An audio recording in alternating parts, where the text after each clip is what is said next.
The gray light of an early October morning settled over the Cook County Circuit Court, casting long, cold shadows across the marble floors.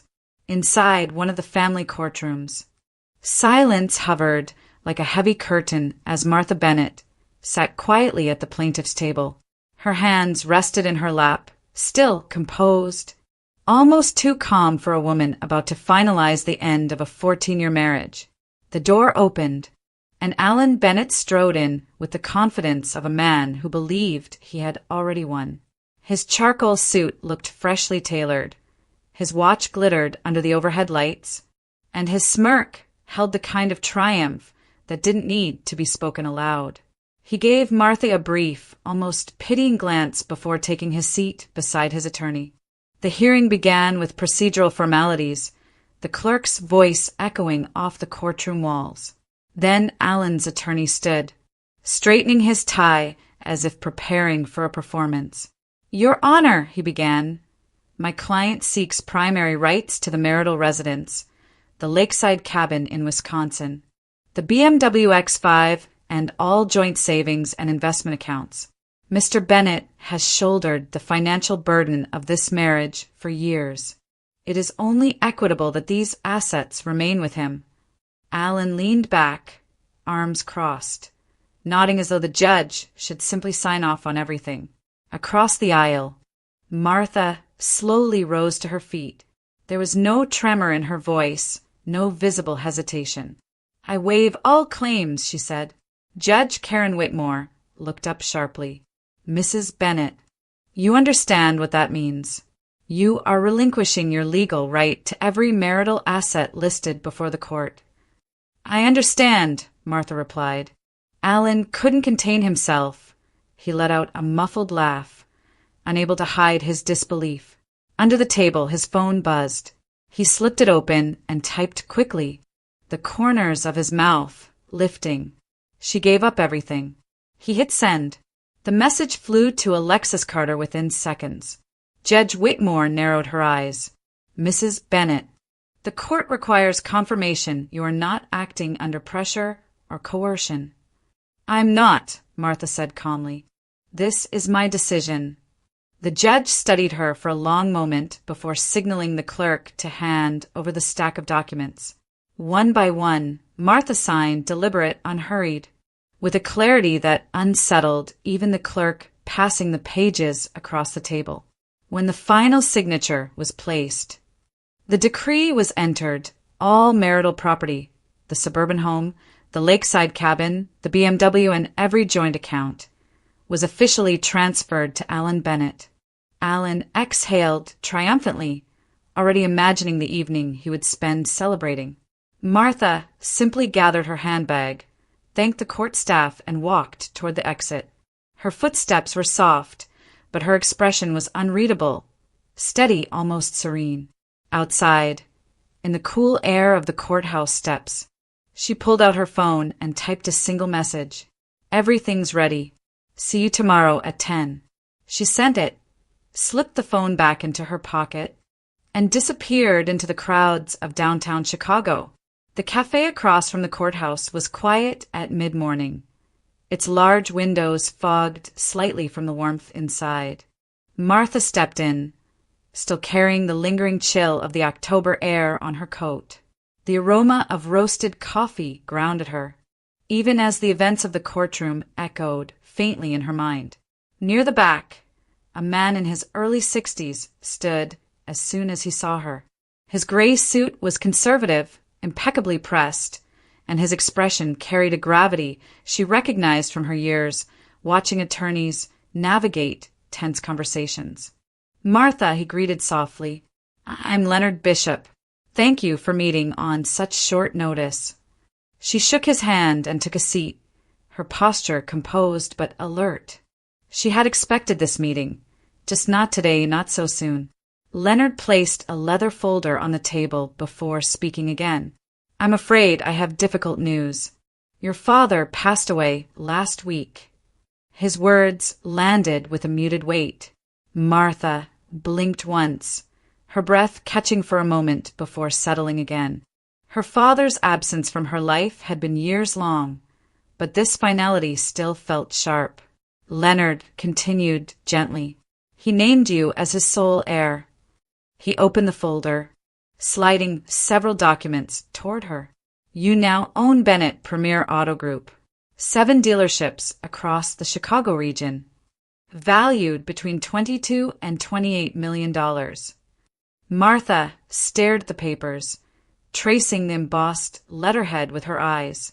She had never imagined anything like this. Her father had built his empire alone, refusing contact for reasons she'd never understood, reasons that had cut deeply for years. Leonard reached into the folder once more and withdrew a sealed envelope. He left you this. Her father's handwriting stretched across the front, steady, familiar, painfully distant. Martha broke the seal with careful fingers. The letter inside was brief, but dense with truth she had waited too long to hear. He wrote that he had never stopped loving her, that the silence between them had not been his choice. And then the part her eyes lingered on, Alan threatened him. He had shown up years ago, demanding money and influence. When her father refused, Alan escalated, threatening to expose fabricated scandals that would destroy the business. Terrified of losing everything he'd built, and believing that distance would protect her, her father cut Martha out. He wrote that he regretted it every day, that he wished he had been stronger. He apologized for the pain, for the absence, for the years he could never return. Fear had ruled him, and he hoped she would one day understand. When Martha finished reading, she folded the letter slowly, pressing the crease with steady hands. Her face did not break, nor did her voice, but something inside her aligned, quietly, firmly. Her resolve sharpened. She finally understood the full shape of the betrayal. The afternoon light had already begun to shift when Martha stepped into a quiet conference room inside a downtown Chicago bank. The blinds were half drawn, filtering the sun into pale stripes across the table. Waiting there was Victoria Hayes, her longtime friend and one of the few people Martha still trusted. Victoria stood as Martha entered, offering a small, steadying smile. "I got everything you asked for," she said, tapping a thick envelope resting in front of her. Martha took a seat. "Show me." Victoria exhaled, then unfolded several documents with the precision of someone who knew their contents could alter the course of a life. "These are confidential," she warned softly. "I risked my job pulling them." She slid the first set of papers toward Martha. They were loan agreements, 3 separate accounts opened over the past 2 years. Each bore Martha's name, her social security number, and her supposed signature. "The total balance," Victoria said carefully, "is between $450,000 and $600,000. Martha's eyes moved slowly down the pages. The numbers blurred for a moment, then refocused. Every line of credit had been maxed out. Payment schedules were overdue. The risk classifications were marked in red. This isn't mine," Martha murmured. "I know," Victoria replied, "but the system thinks differently. These were opened using your identity." She pulled out more documents, wire transfers, cash withdrawals, payment records. Each transaction traced back to the same place, Alan's failing dealership business. Every dollar siphoned from the fraudulent loans had gone straight into keeping his collapsing empire afloat. Victoria continued, her voice tightening. "Look here." She pointed to the signature fields. "These too are obvious forgeries. Different angles, pressure, stroke direction. And the third, I'm almost sure he had you sign this when he put a stack of paperwork in front of you. Probably told you it was something routine." A memory stirred. Nights when Alan shoved forms across the kitchen island, assuring her they were just business documents he needed her to initial. She had trusted him. She had signed without reading. Victoria then laid down the final blow: employment verification forms, fake pay stubs, fabricated tax filings, all showing Martha as a high-earning corporate officer in Alan's company. You were never on payroll, Victoria said. But he needed the banks to believe you had a six-figure income, so the loans would be approved. Martha stared at the stack of lies, each one carefully constructed, each one designed to use her as a shield while he gambled with debt and deception. The scale of it settled over her like a cold weight. For the first time, she fully saw the extent of Alan's betrayal. Not just emotional, not just personal. It was criminal. It was calculated. And it had been happening right in front of her, disguised as trust. The late afternoon settled into a muted gold as Martha returned to her small apartment. She had barely taken off her coat when a firm knock sounded at the door. When she opened it, Greg Ruiz, the private investigator she had quietly hired weeks ago, stood in the hallway holding a thick black folder. "Ms. Bennett," he said with a respectful nod. "I have everything." She stepped aside, letting him in. Greg placed the folder on the kitchen table and remained standing, giving her a moment to steady herself. When she was ready, he opened the folder and spread out several photographs. The first image struck like a blow. Alan, laughing openly, one arm wrapped around Alexis Carter, a woman nearly 15 years younger. They were walking hand in hand down a River North Street, oblivious to anyone around them. "This has been going on for 3 years, Greg said. "Longer than you suspected." He laid out more photos. Alan entering Alexis's building at night, Alexis riding in the BMW, the two of them dining together at upscale restaurants Martha had never once visited. Greg tapped a rental contract next. "This is the lease to Alexis's loft," he said. "River North. 2-bedroom corner unit. Very expensive." Martha scanned the numbers. $3, $200 per month, plus utilities, parking, security deposit. Greg continued. "Every payment traces back to the fraudulent loans opened under your identity. Alan rerouted the funds through his business accounts, then paid her rent from there. It's all documented." Martha absorbed this in silence. The betrayal felt bigger each time a new page turned. Not just infidelity, but theft disguised as romance. Funded by the pieces of her life Alan stole without hesitation. Greg moved on to the next set of papers. These showed spreadsheets, bank statements, and internal reports. "His dealership group is drowning," he said plainly. "Debt piled up long before he met Alexis, without the fraudulent credit lines tied to your name. His business would have collapsed 2 years ago." He pointed to a red-circled figure. "This is the amount of cash he funneled into emergency payroll last winter." Another chunk went into overdue supplier invoices. He wasn't managing a company. He was patching holes in a sinking ship. Martha closed her eyes briefly, letting the truth settle.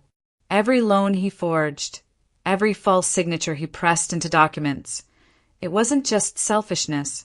It was desperation wrapped in deception. "And Alexis?" she asked quietly. "She's been pressuring him to end your marriage," Greg said. "She believes they'll move into your suburban home. She doesn't know the house is already buried in liens." Martha opened her eyes again, steady. "I started this the day my father told me the truth," she said. "I knew Alan had done something. I just didn't know how deep it went." Greg nodded with understanding. "You know everything now, and you have everything you need." Martha gathered the pages into a neat stack. Betrayal no longer clouded her vision. It clarified it.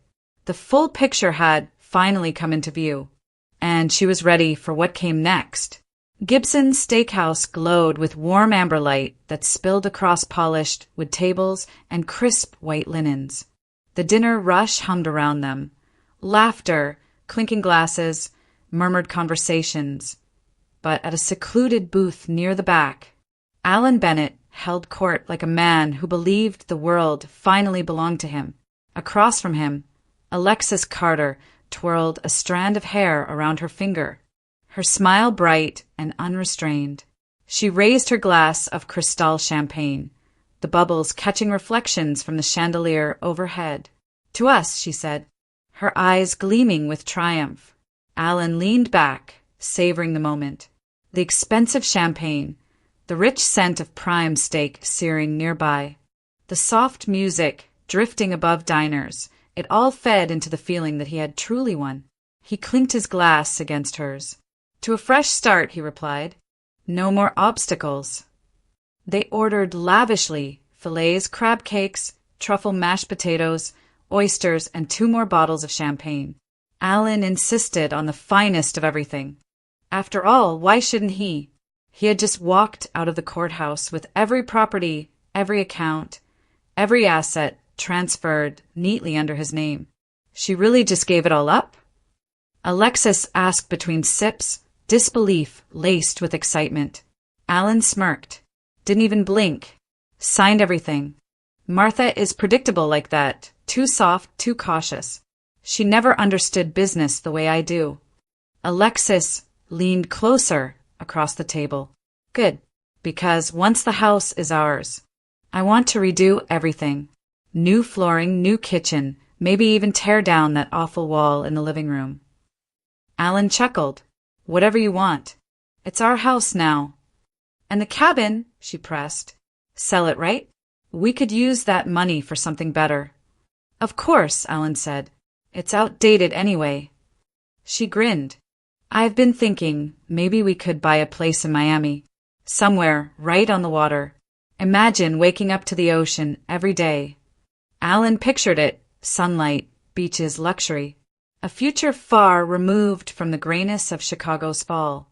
We'll make it happen, he promised. He felt invincible, untouchable, like a man who had outsmarted everyone, especially Martha. He didn't notice the waiter glancing at him with the polite detachment reserved for guests who tipped big but demanded more. He didn't notice the bill climbing past $1,000. He didn't see the faint lines of strain forming at Alexis's mouth when she wondered how soon she would get her hands on the house keys. All he felt was victory. And yet, beneath the warm glow of Gibson's, the truth waited, silent and sharp. Neither of them had the slightest idea what the next morning would bring. The sun had barely begun to push through the clouds when Alan Bennett's phone buzzed violently on the nightstand. He groaned, reached for it, and answered without checking the caller ID. "Mr. Bennett," a firm voice said. "This is North Shore Credit Union. We're calling regarding your outstanding balance of $150,000. Payment is due immediately. Your grace period has expired." Alan sat up sharply. "What balance?" "That loan isn't." The line went cold as the representative repeated the amount. "If we do not receive payment today, the account will enter collection status." He hung up mid-sentence, heart pounding. Before he could steady himself, the phone rang again. This time it was Liberty Bank Chicago. "Mr. Bennett, we're calling about your $200,000 line of credit. We were informed of your recent marital property settlement. As the legal recipient of those assets, the responsibility for repayment now falls entirely on you. We need to schedule immediate payment or restructuring." Alan's mouth went dry. "There must be a mistake," he snapped. "My ex-wife, handled those accounts." "No, sir," the representative replied. "They were opened under her identity, but the collateral was tied to marital assets. Under Illinois law, the debt transfers with the assets. You now own those assets. Therefore, you now own the debt." Alan's hand trembled. Sweat began to collect at his hairline. He didn't even have time to breathe before the third call came. "Mr. Bennett, this is Midland Commercial Lending. We need to discuss the $120,000 business loan connected to Bennett Premier Auto Group. Now that the marital settlement has been finalized, the loan has legally transferred to you." Alan felt the room shift. "Transferred? What are you talking about?" "The debt was assigned to the business and the marital estate. You accepted full ownership yesterday. By law. That makes you the sole party responsible." The call ended with a curt reminder. "Failure to pay will result in legal action." Alan stared at the ceiling, the weight of the numbers spinning through his mind. $150,000, $200,000, $120,000. His stomach lurched. He threw on clothes and bolted out the door, barely locking it behind him. Traffic blurred as he sped to his attorney's office, ignoring red lights, gripping the steering wheel as if it could hold his life together. Inside the quiet lobby of the law firm, he nearly shouted, "I need to speak to Mark. Now." His attorney, Mark Lydon, appeared minutes later, his expression unreadable. They stepped into a conference room. Alan slammed his hands on the table. "Tell me the banks are wrong. Tell me Martha is still responsible."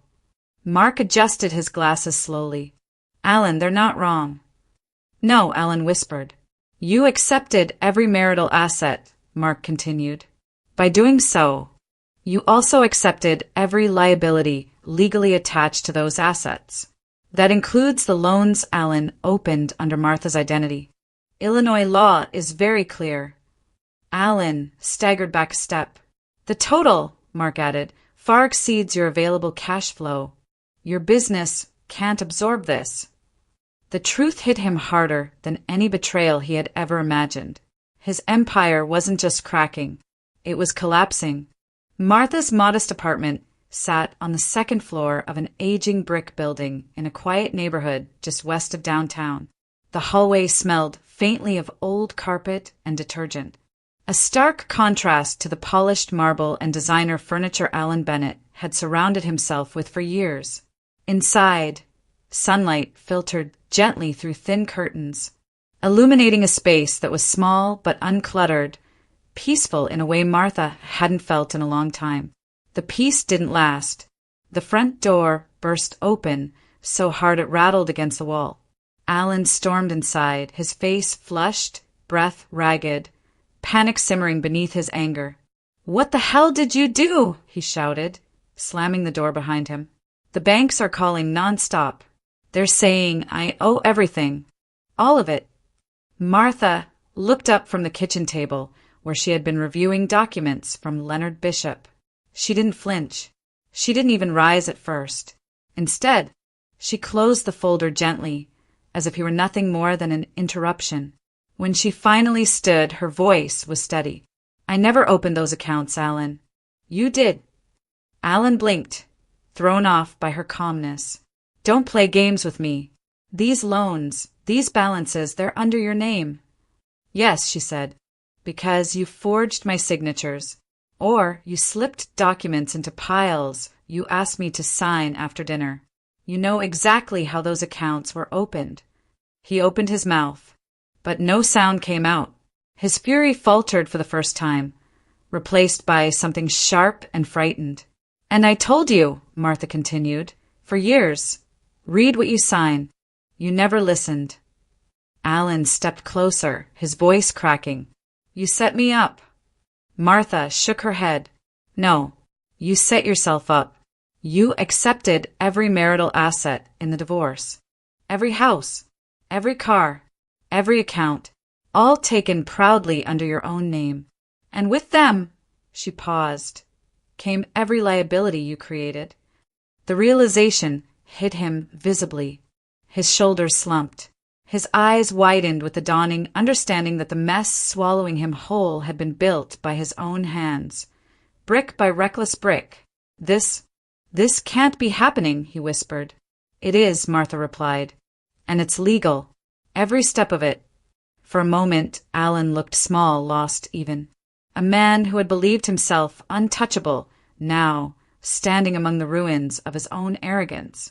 Martha picked up her coat and handbag. She walked past him, stopping only long enough to look him directly in the eyes. "I have more important work now," she said quietly. Then she opened the door, stepped into the hallway, and left him standing alone in the modest apartment he once mocked, surrounded not by luxury, but by the truth he had spent years refusing to see. The news reached Alexis Carter on a Thursday afternoon, delivered in a frantic, half-coherent phone call from Alan. She had been sitting at her vanity in the River North loft he paid for every month, applying lipstick, humming to herself, imagining the new life she believed was finally within reach. But when she heard the words debt, banks, collections, frozen accounts, her expression darkened. She demanded he come over immediately. The moment Alan stepped into the loft, Alexis launched at him. "You're broke?" she screamed, her voice echoing off the exposed brick walls. "You told me everything was under control." Alan reached for her, desperate. "It's temporary. A misunderstanding." "Martha! Martha!" she shrieked. "So this is her fault now? You promised we were moving into that house. You promised." She grabbed her designer handbag, white leather, gold hardware, and hurled it at him with full force. It hit his shoulder, then crashed against the hardwood floor. "Get out!" she shouted. "I'm not living with a man who can't even cover his own debt." "Alexis, please, out." When he hesitated, she pointed at the door with shaking hands. "Take your lies with you." Alan, left with the thud of the door slamming behind him, lodging itself in his chest like a final verdict. The next morning at Bennett Premier Auto Group, whispers rippled through the showroom. Employees glanced at Alan with a mix of curiosity and unease. Word had gotten around. The man who once strutted through the dealership like a king now looked disheveled, hollow-eyed, his confidence shredded. One of his sales managers pulled him aside. "2 of our financing partners just canceled pending contracts," he whispered. "They said there are concerns about stability." Within hours, 3 more partners withdrew. Suppliers who had extended credit for years suddenly demanded upfront payment only. No exceptions. No grace periods. Alan opened his laptop to transfer funds and froze. Every account read the same message. Temporarily restricted. Contact your bank. His stomach dropped. Before he could process the panic clawing at his ribs, he heard a commotion outside. Through the glass windows, he saw a tow truck back into the parking lot.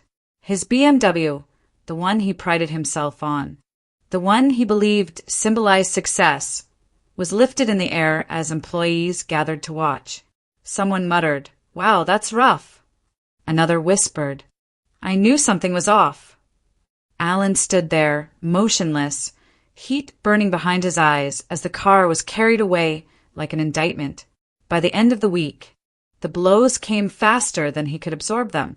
A sheriff's notice arrived. His home would be seized for auction. Then the lakeside cabin. Then the investment accounts. Everything he had gloated over, everything he had flaunted during the divorce, was stripped away in a matter of days. Each night, Alan sat alone in a cramped rental, surrounded by empty bottles, staring into the dimness with a blank expression. His empire was gone. His pride was gone. His certainty was gone. And somewhere between the silence and the sting of another drink, he realized the truth he had refused to see. Martha had understood him far better than he ever understood her. The conference room on the 24th floor of the law firm overlooked downtown Chicago, but neither of the people sitting inside paid attention to the city skyline. The carpet was thick, the walls lined with framed certificates, and the air carried the faint scent of coffee and tension. At one end of the polished table sat Martha Bennett, composed as always, her attorney beside her with a neatly organized folder of documents. Across from them sat Alan Bennett, slumped in his chair, his attorney trying and failing to maintain some semblance of professionalism while his client crumbled. Alan's eyes were bloodshot, his movements jittery. He looked nothing like the smug man who had strutted into the divorce hearing days earlier. The moment the door closed, Alan leaned forward, desperation pouring out of him. "Martha, please," he said, his voice cracking. "We need to talk. Just the 2 of us. I can fix this. I'll fix everything." Martha didn't respond. Her expression remained unreadable, her posture steady and upright. Alan pressed on, words tumbling out. "I'll give everything back. The house, the cabin, all of it. I didn't think, I just need time. Just give me a chance. Please." Her attorney interjected calmly, "Mr. Bennett? The properties have already been seized or scheduled for auction by the banks. They are no longer assets you can give back." Alan turned to Martha, ignoring the attorney. "But we can work something out. You can help me pay off the debts. You have the dealership group now. You have resources. You can—" Martha finally spoke, her voice even and controlled. "Your business is underwater, Alan. Every financial partner has pulled out. The dealership group you used to control is unsellable now. It's drowning in liabilities." Alan shook his head violently, as if refusing to let the truth settle. No, you don't understand. If you help me, if you loan me something, anything, I can rebuild. I can make us whole again." "There is no us," Martha said quietly. Alan's shoulders sagged. For a moment, he looked around the room, at the attorneys, at the papers, at the evidence of his own undoing. Then something inside him broke. He pushed away from the table and collapsed to his knees in front of Martha. "Please," he begged, voice raw, hands shaking. "I'm begging you. Help me. I can't do this. I don't know what to do." His attorney looked away. Martha's attorney remained still. Martha didn't flinch. She stared at Alan, at the man who had deceived her, stolen from her, threatened her family, and laughed when he thought he'd won. "You chose this path years ago," she said. The room fell silent. Alan stayed kneeling, trembling, the weight of his choices finally crushing him. Martha stood, gathered her documents, and walked out, leaving him to face the consequences he had spent years creating. It happened on a gray Tuesday morning, the kind where the air felt heavy and unforgiving. Alan Bennett had barely unlocked the door to his temporary rental when two unmarked sedans pulled up to the curb. Within seconds, investigators from the Illinois Department of Financial Regulation were climbing the steps toward him. Alan Bennett, one of them, asked. Alan's throat tightened. "Yes, you're under investigation for identity theft, forgery, and large-scale financial fraud. We need you to come with us." Before he could protest, they presented a warrant.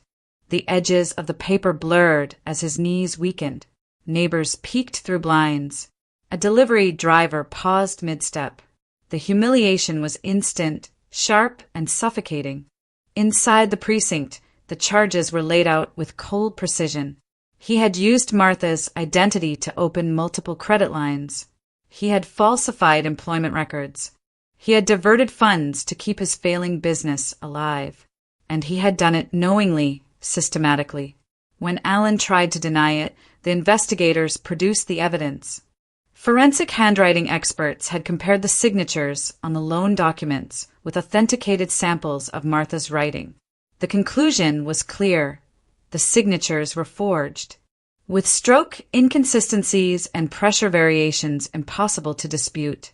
Then came the bank representatives, one after another. They testified that Alan had submitted documents filled with misrepresentations, phony pay stubs, fake tax filings, inflated valuations. They detailed his evasive responses, his shifting explanations, the red flags he ignored. Alan's attorney attempted to interrupt, to soften the accusations, but the weight of the testimony was crushing. Every detail painted the same picture: a man who had manipulated the system and stolen from the person who trusted him most. By the end of the day, Alan was booked into the Cook County Jail. The steel door clanged behind him as he was led into a holding cell. He sat on the hard bench, staring at the gray wall, the sound of distant shouts echoing through the corridor. His reputation, once polished, once envied, fell apart faster than he could comprehend. Former partners released statements distancing themselves from him. Employees whispered about how the signs were always there. The dealership's remaining supporters backed out within hours. And Alexis? She didn't show up at the jail. She didn't call. She didn't send a message. Within a week, gossip circulated that she was already dating a wealthy rival businessman, a man who owned a luxury import dealership in the suburbs. She appeared at events on his arm, smiling. dressed in new designer clothes, as if Alan had never existed. Meanwhile, Alan spent his days in a cramped cell, waiting for trial. The hours blurred together, gray walls, metal bars, the stale smell of institutional air. There was no laughter now, no arrogance, no champagne, only silence and the gnawing realization that everything he had built, everything he had taken pride in, everything he had tried to manipulate was gone, and it was his own doing. The courtroom was packed long before the hearing began. Reporters crowded near the front row, notebooks open, cameras ready. Spectators whispered behind their hands, drawn by the scandal of a once successful businessman facing charges of fraud, forgery, and identity theft. The air buzzed with anticipation. At the defense table, Alan Bennett sat rigid, his suit wrinkled, his face pale and drawn. He glanced nervously at the cameras, as if still hoping to salvage some fragment of dignity. His attorney whispered final instructions, but Alan barely heard them. His mind churned with dread. Across the room, Martha Bennett entered quietly with her attorney. She wore a simple navy dress, her posture steady, her expression calm. Reporters shifted, sensing the gravity she carried. Not dramatic, not loud, but unmistakably strong. When Judge Whitmore took the bench, the room fell silent. "Call your first witness," he said. Martha was sworn in, then took her seat at the witness stand. The room leaned forward, collectively.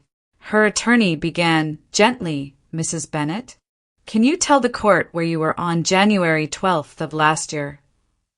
Martha opened a folder and slid forward a stack of documents. "At St. Mary's Hospital," she said. "I had pneumonia and was hospitalized for 3 days." The documents were projected on screen. Hospital admission records, nursing charts, treatment logs, all time-stamped during the same period the largest fraudulent loan had been opened under her name. Gasps rippled through the audience. Her attorney continued, "Mrs. Bennett, were you physically capable of signing loan documents during that time?" "No," she answered simply. "I was sedated and on 4 medication." Next came dates of other loans, each cross-referenced with medical records, work logs, and travel receipts, placing Martha far from any bank branch. Then came the emotional core of her testimony. She spoke calmly about the years of betrayal, the trust she placed in Alan, the documents he had slipped into stacks for her to sign without explanation, the financial control he exercised over their marriage. Her voice never wavered. She didn't dramatize. She didn't accuse. She simply told the truth. And the truth was devastating. Even members of the jury looked moved. When the defense called Alan to the stand, his confidence faltered immediately. His voice shook as he tried to justify his actions. I was trying to save the business," he insisted. "I didn't mean to hurt Martha. Things were falling apart." Under cross-examination, he admitted partial guilt. Then more, and more. His excuses thinned with each question, unraveling until there was nothing left but the bare reality of his choices. Hours later, Judge Whitmore delivered the verdict. He spoke slowly, with the weight of authority shaped by decades on the bench.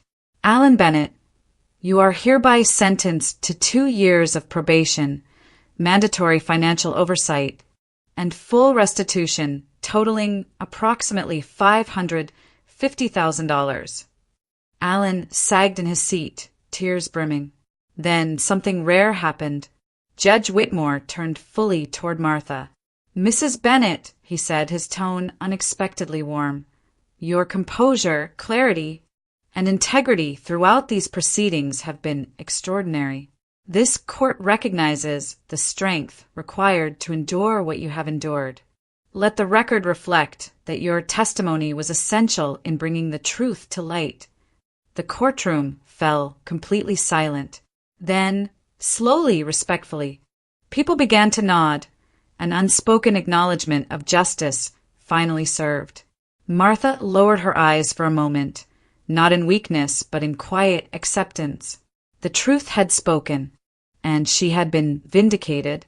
3 months after the verdict, Chicago felt different to Martha Bennett, not because the skyline had changed, or because the January frost had finally melted into early spring, but because she herself had changed.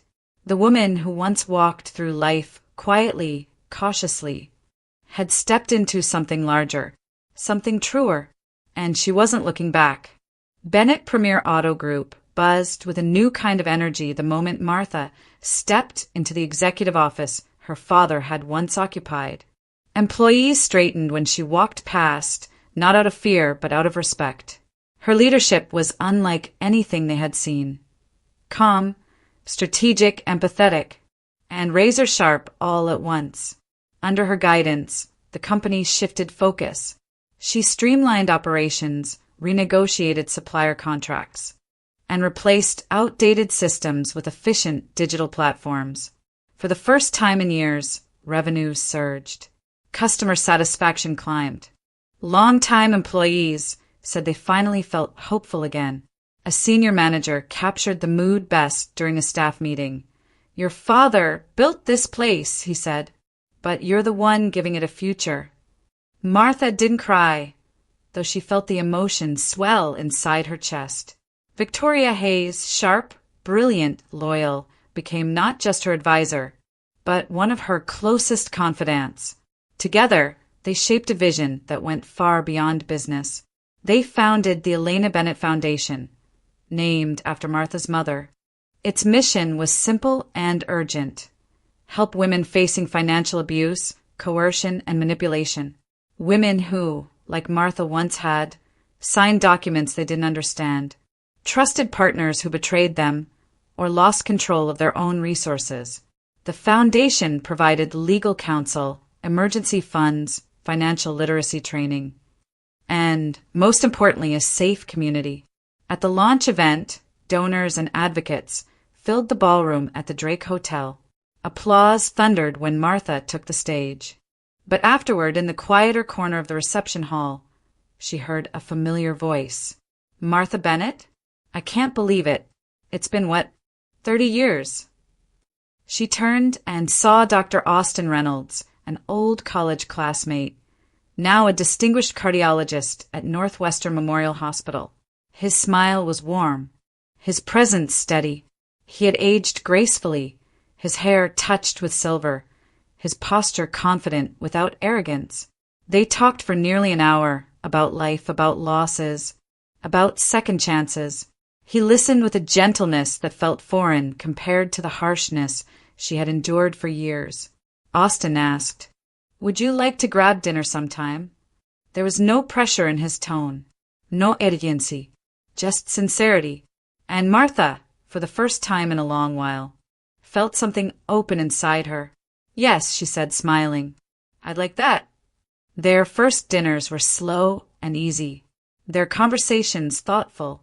No grand declarations, no rushing, just two adults rebuilding their lives, side by side, with patience and curiosity. Through the foundation, Martha met Lena, a 20-year-old college student who'd escaped an abusive home with nothing but a backpack and a scholarship letter. She was intelligent, determined, and heartbreakingly alone. Martha instinctively recognized the girl she once had been. Over time, their bond grew, small conversations turning into shared dinners, shared concerns, shared laughter. Then one afternoon, Lena asked quietly, "Why are you helping me so much?" Martha answered with a truth she had only recently learned to say aloud, "Because